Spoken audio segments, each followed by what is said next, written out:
اردو کا ایک لفظ ہے خواتین، اس میں واو پڑھی جائے گی کہ نہیں؟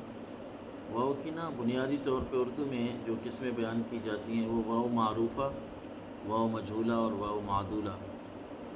پہلی دو قسموں کا بھی ذکر کر لیتے ہیں، لیکن ہم نے واو معدولہ کا کرنا ہے۔ واو معروفہ کے بارے میں یہ بات ہے کہ واو معروفہ کو او کی آواز سے پڑھتے ہیں، جس طرح اردو، خون، اور جو واو مجھولہ ہوتی ہے اس میں ذرا آواز جو ہے وہ کھلے منہ سے نکلتی ہے۔ میں سادہ لفظوں میں سمجھا رہا ہوں، جس طرح شور، زور، خول۔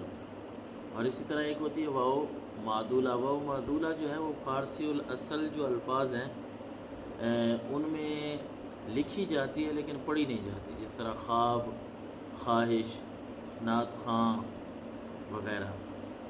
لیکن جو خواتین کا لفظ ہے نا، اس میں واو پڑھی جائے گی، کیونکہ اس کی جو جمع بنائی گئی ہے خاتون کی، خواتین، یہ عربی کے قاعدے کے مطابق بنائی گئی ہے۔ اس طرح عربی میں قانون کے لیے پڑھتے ہیں قوانین، اسی طرح عام کی جمع عوام، خاص خواص، امر، اوامر وغیرہ۔ تو خاتون جو ہے اس کی جمع خواتین نامناسب ہے، خواتین خواتین کہنا چاہیے، خواتین خواتین، واو نہیں پڑھنا اس واو میں، نہیں پڑھیں گے۔ خواتین ہی پڑھیں گے، اور یہ لفظ درست ہے، یہاں واو معدولہ نہیں ہے۔ شکریہ۔